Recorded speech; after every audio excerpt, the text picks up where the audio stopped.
Welcome to the Brass Hand Woodwind Shop. I got some tools and supplies to work on the Enharmonic Euphonium, so I'll show you what I got. This one came from Ferree's Tools in Battle Creek, Michigan, and I got 5 different things from them. These valves are in very poor condition. They are going to need a lot of work.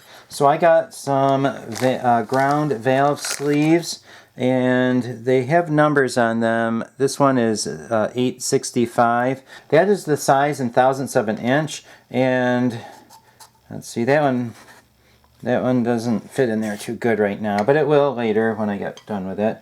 And let's see, I got another one that is, let's see, this one is 871 thousandths. I got 3 different sizes because I'm going to need to do a lot of work with these valves, and I'm going to need to lap them in. So I got different sizes so that I could, once they start lapping down so that they're smaller, then I'm going to shrink the size that I work with. Let's see, I got a third one here. This one is 869. I also got 2 ground casing mandrels, and those are for the casings. And originally I saw this and I said 698, that's not correct, but then I realized that, well, it's upside down, 869, that's better. So these are going to be used to lap the casings in and make them cylindrical. They're in really rough shape right now. 2 of the valves got forced in. If you can see right there, there is like an extra notch there. The valve guide is supposed to go in that slot right there, but they put it in sideways and then they forced it in. So that's going to take a lot of work, and they did that on 2 of the valves. So this is not going to be easy, and I'm going to be doing a lot of lapping and a lot of valve work on this.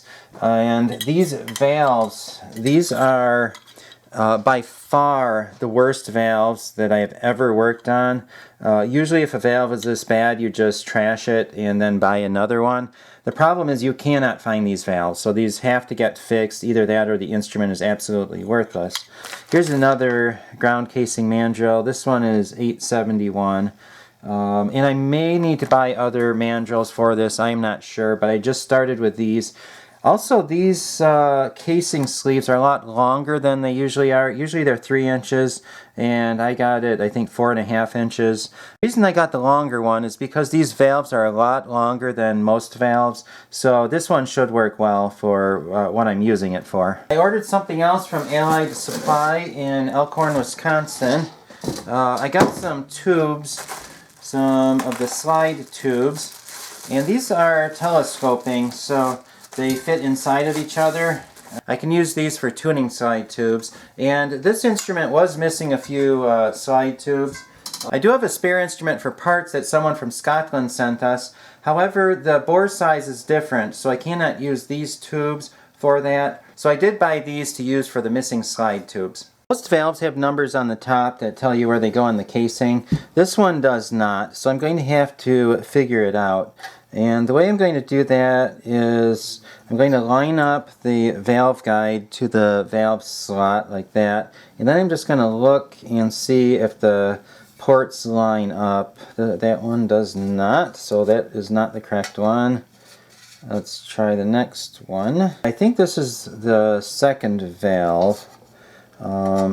It looks like things line up. And also you have to remember that when you push it up and down, they might line up different places on here than they do to here.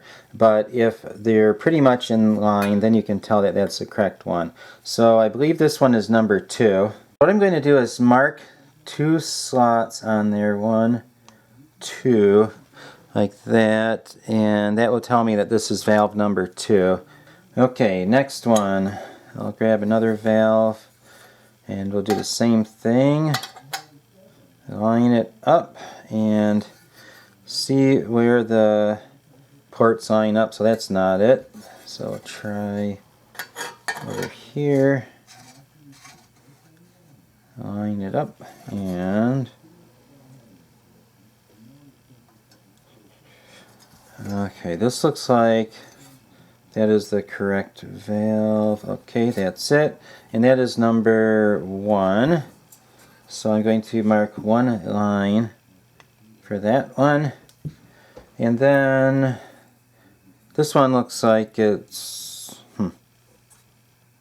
No, I guess not. I was thinking it was the fourth valve because it didn't have as many holes in it, but upon second look, I think it's the third valve. I'll try it in the third slot. So that lines up to that. Then you have those holes that line up, and those two that line up to that. So this one would be a number 3. So I'm going to mark that as a number 3. And that leaves just the fourth valve. So in theory, this should be the correct one. So put it in there, line up the valve guide. That lines up. And that lines up to that, and that. So this is it. This is a number 4.